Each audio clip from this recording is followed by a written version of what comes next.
भक्तों, ओम नमः शिवाय, श्री शिवाय नमस्तुभ्यम, जय श्री महाकाल। जी हाँ भक्तों, क्या आपके भी घर में जो आपका बच्चा है ना, उसका जो मन है वो पढ़ाई में नहीं लगता। आप लोग बहुत ज़्यादा परेशान है उसकी पढ़ाई के लिए कि हमारा जो बच्चा है आखिरकार पढ़ता क्यों नहीं है। जब भी आप उसको पढ़ाने के लिए बैठाते हो तो इधर उधर के कामों में लग जाता है, लेकिन उसका जो मन है ना वो पढ़ाई की ओर नहीं लगता। तो ऐसे में कौन सा उपाय करें ताकि आपका जो बच्चा है वो बिना बोले अपने आप पढ़ने लगे, आज की इस वीडियो के माध्यम से हम आपको बताने वाले हैं। देखिए, अगर आपका बच्चा ऐसा है कि जब भी आप उसको पढ़ाने के लिए बैठाते हो तो वो भाग जाता है, इधर उधर कामों में लग जाता है, खेलने कूदने चला जाता है, लेकिन पढ़ता बिल्कुल भी नहीं है। जितने भी माता पिता हैं बहुत ज़्यादा परेशान रहते हैं कि आखिरकार हमारा जो बच्चा है पढ़ता क्यों नहीं है।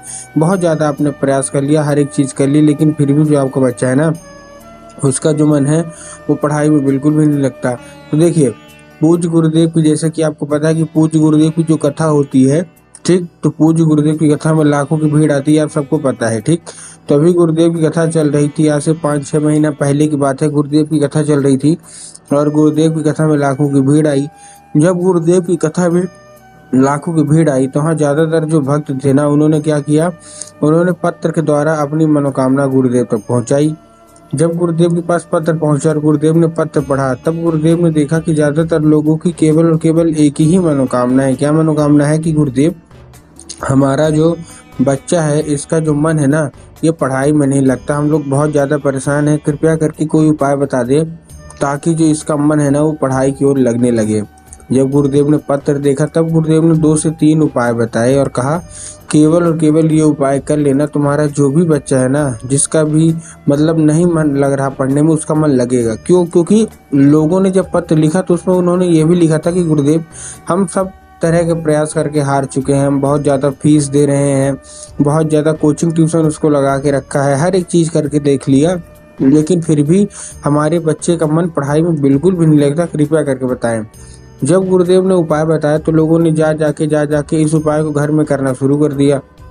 अब जैसे ही लोगों ने जा जाके इस उपाय को घर पे करना शुरू कर दिया, मात्र 1 से 1.5 महीने के बाद वही लोग गुरुदेव की कथा में वापस आए। ठीक, कौन लोग? वही लोग जो गुरुदेव की कथा में जिन्होंने पत्र लिखा था गुरुदेव की मनोकामना के लिए, वही लोग ने फिर से पत्र लिखा।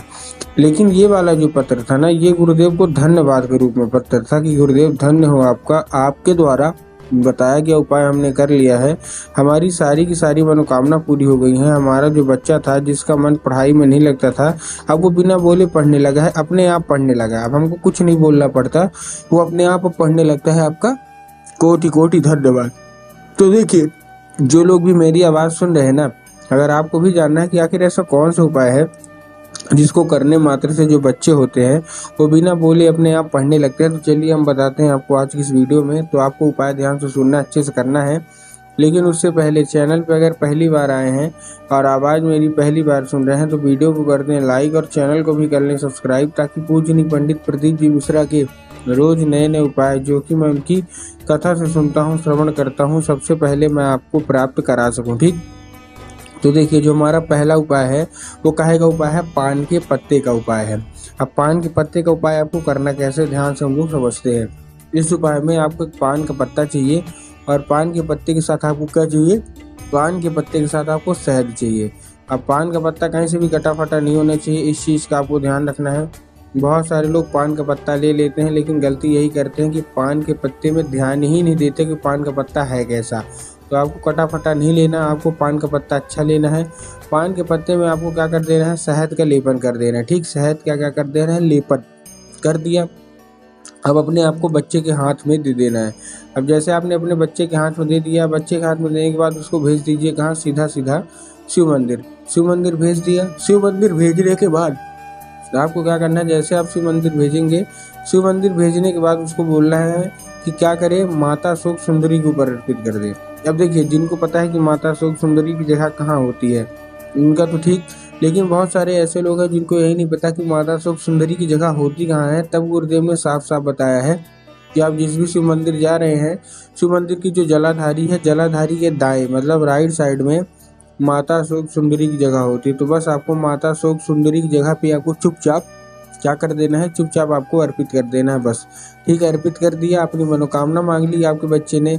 आप खुद ही देखेंगे कि आपके बच्चे की मनोकामना बस रूप से पूरी होगी ही होगी। ठीक है, ये था कौन सा, ये था हमारा सबसे पहला उपाय। अब हम चलते हैं अपने दूसरे उपाय की ओर।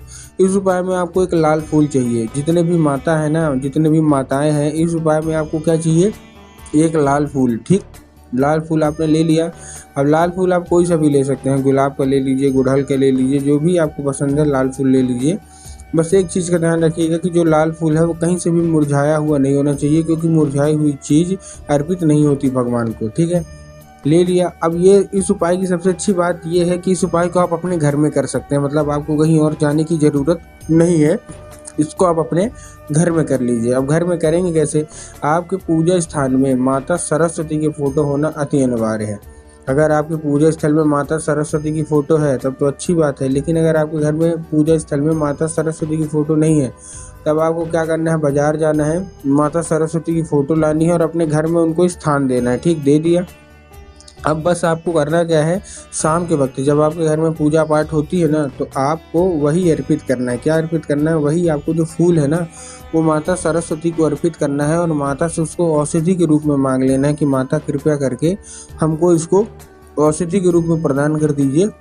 हमारा जो बच्चा है उसका जो मन है ना, वो पढ़ाई में नहीं लगता।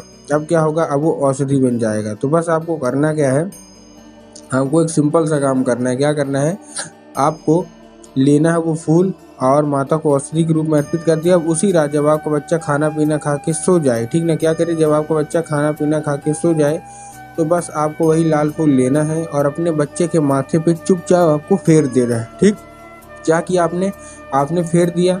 फेरते ही, जैसे आपने फेरा, फेरते ही पूज्य गुरुदेव कहते हैं कि उस फूल के जरिए स्वयं माता सरस्वती उसके दिमाग में प्रवेश कर जाती हैं और उसका जितना भी दिमाग इधर उधर के कामों में लगता है, वहाँ से न लग के केवल और केवल पढ़ाई की ओर ही लगेगा। ठीक है, ये था हमारा दूसरा उपाय। अब हम चलते हैं अपने तीसरे और आखिरी उपाय की ओर, जो कि महादेव ने ही बताया है, मतलब पूज्य गुरुदेव की कथा से मैंने सुना है महादेव के लिए। इस उपाय में आपको काली तिल चाहिए, अपने बच्चे के हाथ से कराइएगा। 3 काली तिल और 1 धतूरा। फिर से बता रहा हूँ, 3 काली तिल और 1 धतूरा। अब काली तिल और काली मिर्च में बहुत सारे लोग कंफ्यूज होते हैं कि काली तिल लेना है कि काली मिर्च, इसलिए गुरुदेव ने बताया कि आपको काली तिल लेना है। ठीक, ले लिया। उसके साथ साथ 1 धतूरा ले लिया और अपने बच्चे के हाथ में दे दिया और उसको शिव मंदिर भेज दिया। अब शिव मंदिर में दक्षिण दिशा में खड़े होना है और उत्तर की ओर अपना चेहरा कर लेना है। देखिए, दक्षिण और उत्तर अगर पता है तो अच्छी बात है, अगर नहीं पता तो गुरुदेव ने बताया कि आप शिव मंदिर की, जिस भी शिव मंदिर जा रहे हैं उस शिव मंदिर की जिधर साइड जलाधारी होगी, आपको अपना चेहरा उधर साइड करके खड़े हो जाना है। खड़े हो गए, खड़े होने के बाद सब आपको करना क्या है, आपको एक नाम लेके, महादेव का सुंदर सा नाम है श्रम्भेश्वर महादेव। तो बस आपको श्रम्भेश्वर महादेव का नाम लेके उन्हीं का स्मरण करके आपको चुपचाप अर्पित कर देना है बस। पूज्य गुरुदेव कहते हैं 1 से 1.5 महीना करवा के देखिए, आप खुद ही देखेंगे कि आपका जो बच्चा है ना, अपने आप पढ़ने लगेगा।